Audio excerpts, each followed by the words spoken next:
Il y a quelque temps, je me trouvais chez Jacob, un commerçant qui vendait des tissus au marché de Mahane Yehuda Market. Nous venions de terminer l'examen de certains documents liés à un prêt dont il avait besoin pour développer son entreprise, et tandis que nous parlions tranquillement en buvant du thé, il tendit la main pour attraper le sucrier. C'est alors que quelque chose attira puissamment mon attention. Dans la paume de sa main se distinguait clairement une forme semblable à un M, parfaitement dessinée, comme si elle avait été tracée avec une encre invisible, perceptible seulement pour celui qui sait observer. Je ne fis aucun commentaire sur le moment, mais il remarqua mon expression. Avec un sourire curieux, il me demanda ce qui se passait. Je lui répondis « Jacob, quelqu'un t'a-t-il déjà parlé de cette marque dans ta paume ?» Il observa sa main attentivement, la tourna vers la lumière qui entrait par la fenêtre et dit qu'il l'avait toujours eue. Il se souvint que sa grand-mère la mentionnait comme un signe spécial, même si dans sa jeunesse, il n'y avait jamais accordé d'importance. Intrigué, il voulut savoir pourquoi je lui posais la question. Ce que je lui expliquai alors est ce que je partage maintenant avec toi. Cette forme associée à la lettre Mem, la 13e de l'alphabet hébreu, n'est pas considérée comme un détail fortuit dans la tradition.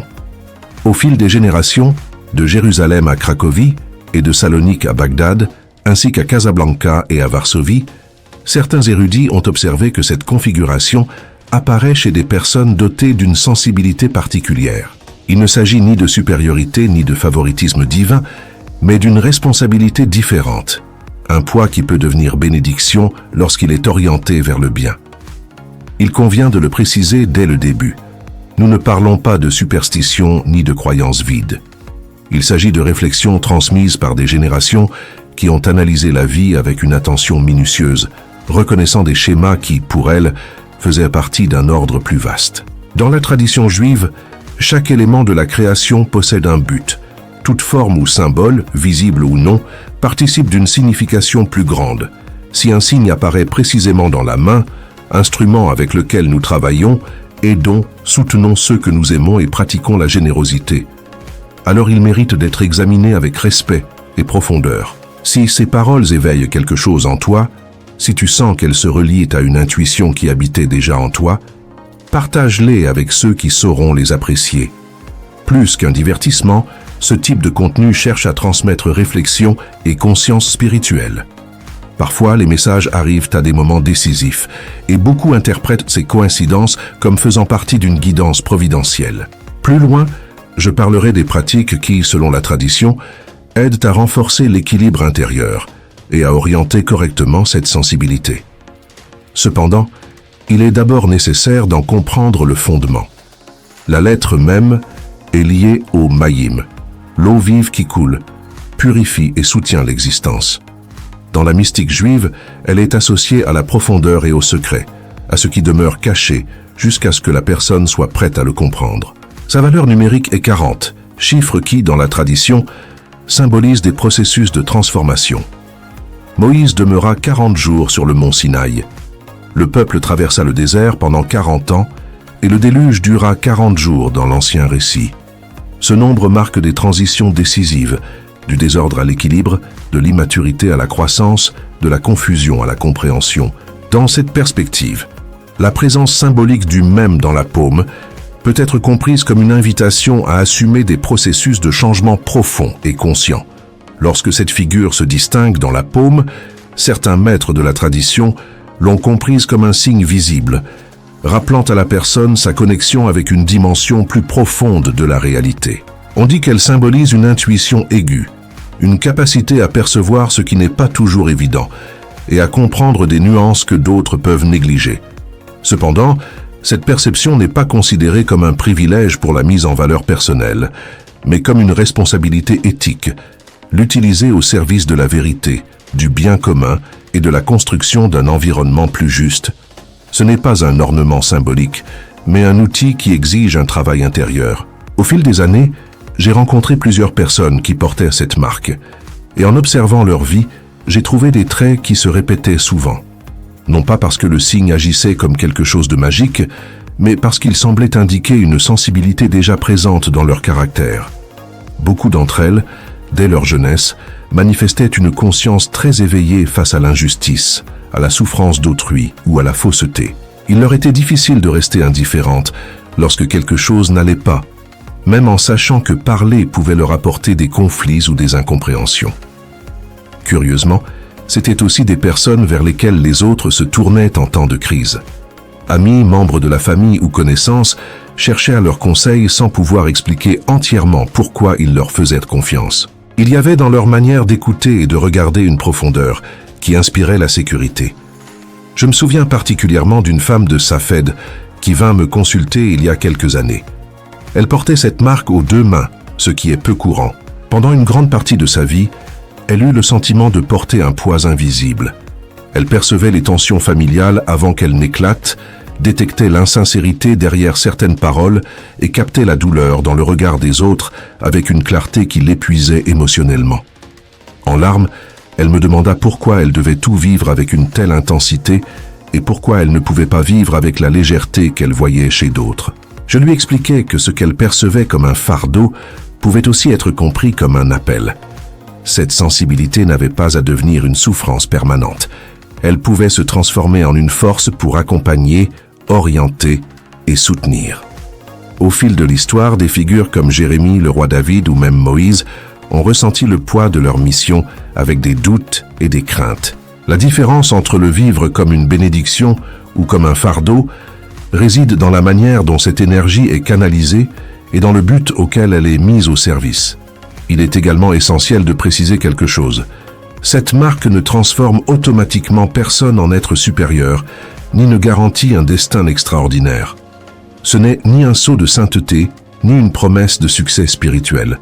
C'est au mieux un rappel. Et comme tout rappel, il peut être ignoré ou assumé en pleine conscience. J'ai vu des personnes qui, malgré ce signe, ont choisi des voies égoïstes et ont utilisé leur capacité à comprendre les autres pour manipuler ou dominer.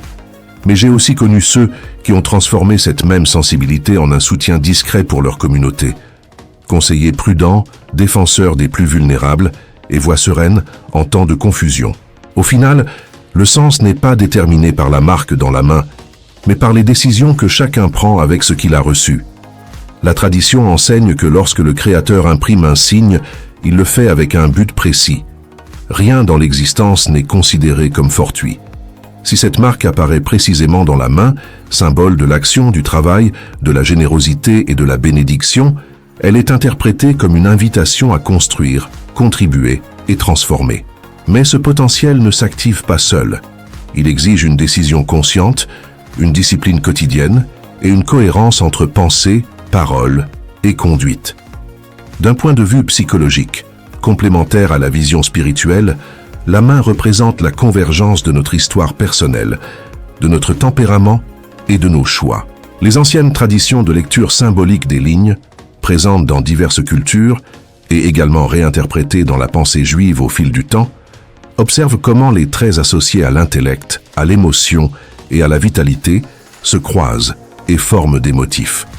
Lorsque ces lignes dessinent un M, on parle d'une forte intégration entre ce que la personne pense, ressent et fait. Cette cohérence intérieure peut se traduire par une créativité remarquable, un leadership naturel et des convictions solides. Mais, si elle n'est pas gérée avec équilibre, elle peut aussi générer tension intérieure, anxiété ou frustration lorsqu'il existe une contradiction entre valeurs et actions. J'ai connu un maître de Torah à Bnei Brak qui portait cette marque de manière très visible. Enfant, son grand-père lui avait dit que cela signifiait qu'il ne devait pas garder pour lui ce qu'il apprenait, que le savoir devait être partagé comme l'eau qui coule. Pendant des années, il tenta de suivre un autre chemin. Il étudia l'ingénierie au Technion, Israel Institute of Technology, et travailla dans le secteur technologique à Tel Aviv. Il jouissait d'une stabilité économique et de confort, mais ressentait une inquiétude persistante. Chaque fois qu'il approfondissait un texte sacré à l'aube, il éprouvait le besoin urgent de le transmettre. Finalement, à 42 ans, il quitta son emploi pour se consacrer à l'enseignement. Il me confia que, bien qu'il gagnât moins d'argent, il dormait avec davantage de paix, car il avait le sentiment de vivre selon sa vocation. Or, avec cette intensité peut aussi exister une plus grande vulnérabilité émotionnelle. Certaines personnes particulièrement sensibles sont plus affectées par la critique, l'envie ou les tensions de leur environnement. Dans la tradition, on parle du concept de Ayin Hara, compris comme l'impact négatif que peut générer un regard chargé de rivalité ou de ressentiment. Au-delà des interprétations littérales, cette idée souligne l'importance de préserver l'équilibre intérieur et de renforcer la résilience. J'ai vu des individus talentueux dont les projets stagnaient, dont les relations se détérioraient ou dont la santé s'affaiblissait durant des périodes de fort stress. Plutôt que d'attribuer cela uniquement à des facteurs externes, l'enseignement invite à examiner le monde intérieur. Habitudes, limites, pratiques d'auto-soin et cohérence éthique. Reconnaître une sensibilité particulière implique aussi d'assumer la responsabilité de la protéger par la discipline, la réflexion et des habitudes saines. Je me souviens d'une entrepreneur prospère de Tel Aviv qui traversait une période difficile. Des accords apparemment sûrs échouaient au dernier moment, des associés la décevaient et son énergie physique diminuait sans cause médicale claire. Lorsque je lui demandais quels étaient ses espaces de pause et de connexion intérieure, elle répondit qu'elle se limitait au strict minimum lors de dates particulières. Je lui suggérais quelque chose de simple mais constant. Commencer chaque matin par quelques minutes de silence, observer sa main comme symbole de responsabilité et se rappeler que ses capacités n'étaient pas seulement destinées à son propre bénéfice, mais à contribuer avec intégrité. L'idée centrale n'est pas d'encourager la peur ni la superstition, mais la conscience. De même que le corps a besoin d'une hygiène quotidienne, l'esprit et l'âme requièrent un examen et un soin continu. Regarder sa propre main peut devenir un acte symbolique, un rappel d'agir avec intention, humilité et sens du but. Car au final, toute marque, réelle ou symbolique, acquiert un sens, non par sa forme, mais par la manière dont nous décidons de vivre à partir d'elle. Ce signe n'est pas compris comme une possession personnelle, ni comme un mérite propre, mais comme une mission temporaire. C'est une responsabilité reçue, pour laquelle il convient d'être reconnaissant, même lorsque l'on n'en comprend pas pleinement la raison. Lorsqu'une personne cesse de la voir comme une simple génétique ou comme un motif de supériorité et commence à l'assumer comme un engagement éthique, quelque chose change en elle. Et lorsque l'attitude intérieure se transforme, la manière d'agir dans le monde se transforme également, non par quelque chose de mystique ou d'automatique, mais parce que la cohérence engendre l'ordre dans la vie. Dans la mystique juive, on enseigne que chaque partie du corps symbolise un aspect de l'âme. La main en particulier est liée à la capacité de concrétiser, de soutenir et de transmettre. Dans le schéma des séphiros, elle est souvent associée à des dimensions telles que Netzach et Hod, concepts renvoyant à la persévérance et à l'expression harmonieuse. La main droite représente la générosité et l'ouverture, la gauche, la limite et le discernement. Lorsque la marque apparaît sur la droite, elle est interprétée comme une inclination naturelle à donner et à influencer positivement les autres. Si elle se trouve sur la gauche, elle peut indiquer une forte vocation à apprendre, à approfondir puis à enseigner avec clarté.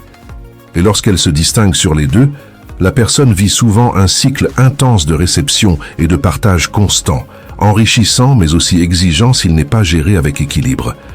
Je me souviens d'un vendeur de livres anciens du quartier arménien de Jérusalem qui portait la marque aux deux mains. Dans sa petite boutique, entourée de manuscrits et de volumes chargés d'histoire, il me confia ressentir une agitation permanente. Toujours quelque chose de plus à étudier, quelque chose de plus à faire, quelque chose de plus à offrir. Il craignait de ne jamais trouver le repos. Je lui suggérais de transformer cet élan en enseignement partagé plutôt que de le porter seul. Quelque temps plus tard, il commença à proposer des cours gratuits d'hébreu ancien et de paléographie à des étudiants universitaires. Il me dit qu'il travaillait toujours beaucoup, mais qu'il ne terminait plus ses journées épuisées, car il avait transformé la pression intérieure en un pont vers les autres. Il est fondamental de comprendre que cette marque n'est pas une fin en soi, ni un motif pour s'admirer devant le miroir. C'est un symbole qui renvoie à quelque chose de plus profond. Un rappel constant d'agir avec droiture et de contribuer à réparer ce qui est incomplet autour de nous. Si quelqu'un l'utilise pour nourrir son ego, pour se sentir supérieur ou pour juger les autres, il en perd le sens qu'elle aurait pu avoir. L'arrogance déguisée en spiritualité finit par isoler celui qui la cultive. J'ai également observé le cas inverse. Des personnes qui, avec le temps, ont cessé de prêter attention à ce que le signe représentait et ont peu à peu éteint leur engagement intérieur. Au-delà des interprétations littérales, le corps reflète souvent des processus internes. Lorsqu'une personne vit en cohérence avec ses valeurs, cette cohérence se renforce. Lorsque l'on trahit répétitivement ses propres convictions, la déconnexion devient visible dans l'attitude et dans l'énergie vitale. En définitive, le sens ne réside pas dans la ligne de la peau, mais dans la décision quotidienne de vivre avec responsabilité, humilité et esprit de service. La marque peut être un symbole puissant, mais elle ne prend véritablement sens que lorsqu'elle se traduit en actions concrètes et en une vie alignée sur des principes solides. Lorsqu'une personne néglige ce que la marque symbolise, lorsqu'elle l'ignore constamment ou agit contre ses propres valeurs, cette conscience s'affaiblit. Ce n'est pas qu'une chose magique disparaisse, mais la connexion intérieure avec le but qu'elle représentait se perd. D'où une question pratique. Comment vivre ce signe de manière équilibrée, sans en faire un fardeau ni un motif d'arrogance? La première étape est de le reconnaître avec humilité, comme un rappel de responsabilité. La seconde est de prendre soin du monde intérieur, renforcer la sérénité, éviter les rivalités inutiles et cultiver des habitudes qui protègent la stabilité émotionnelle. La troisième consiste à traduire le symbole en actions concrètes en lui permettant de fonctionner comme guide éthique lorsque surgissent doutes ou distractions. En termes très pratiques, ceux qui s'identifient à cette marque devraient accorder une attention particulière à 3 domaines. Le premier est la parole. L'influence qu'ils exercent peut être significative. Il convient donc de parler avec honnêteté sans manipulation ni exagération. Le deuxième est l'action. Agir avec respect envers les personnes et envers tout ce que l'on touche ou construit. Le troisième est l'intention. Examiner régulièrement ses motivations aide à maintenir la cohérence. Suis-je au service d'un bien plus grand ou à la recherche d'une reconnaissance personnelle? Je me souviens d'un médecin rural qui, déjà âgé, me dit une phrase que je n'ai jamais oubliée. « Ces mains ne m'appartiennent pas, elles appartiennent à ceux qui en ont besoin. » Il vécut avec discrétion, loin des projecteurs, mais laissa une empreinte profonde dans sa communauté. Sa plus grande récompense ne fut pas la renommée, mais la paix intérieure et l'affection sincère de ceux qui l'entouraient. Voilà la véritable bénédiction, une vie cohérente et utile aux autres. Il est également important de préciser que ne pas avoir cette marque visible ne signifie pas être dépourvu de but. Chaque personne possède des talents et des responsabilités distinctes. Certains portent leur rappel dans des signes visibles, d'autres dans la voix, dans l'esprit ou dans la sensibilité du cœur. L'essentiel n'est pas la forme extérieure, mais la fidélité à l'appel intérieur. Si tu connais quelqu'un qui se sent identifié à cette sensibilité, souviens-toi que derrière sa force peut se cacher un grand poids émotionnel. Le soutien sincère et la compréhension valent davantage que la compétition ou l'envie. Et si tu te reconnais toi-même dans cette description, garde à l'esprit que tu n'es pas seul. Beaucoup de personnes dans le monde partagent cet engagement silencieux d'apporter quelque chose de précieux à leur environnement. Une pratique simple peut aider à maintenir le cap. Avant de commencer un moment particulier de la semaine, par exemple avant d'accueillir le Shabbat, arrête-toi quelques minutes, lave tes mains en pleine conscience et remercie pour la possibilité de les utiliser pour construire et aider. Si tu as l'habitude d'allumer les bougies de Shabbat, fais-le avec une conscience renouvelée. Sinon, choisis un jour fixe pour répéter ce geste symbolique. La constance crée un ordre intérieur et l'ordre renforce la clarté. De plus, au début de chaque mois à Rosh Hodesh, réserve un temps de réflexion honnête. Évalue tes actions, corrige ce qui doit l'être et demande pardon lorsque c'est nécessaire. Non comme un exercice de culpabilité, mais comme une manière de réaligner ton chemin. Maintenir un acte régulier de générosité, qu'il s'agisse d'un soutien matériel, de temps, d'enseignement ou d'écoute, est également essentiel. Donner de façon constante empêche la sensibilité de devenir égoïste et la transforme en service constructif. Pour conclure, je me souviens d'un entrepreneur nommé Abraham qui, après une épreuve de santé l'ayant amené à tout reconsidérer, comprit que ses capacités n'étaient pas seulement faites pour accumuler, mais pour partager. Il n'abandonna pas sa profession, mais changea son intention. Il consacra des ressources à des projets éducatifs et sociaux. Il découvrit que le sens de ses mains résidait dans le fait de distribuer et non seulement de recevoir. La marque, en définitive, n'est ni un talisman ni un symbole de supériorité.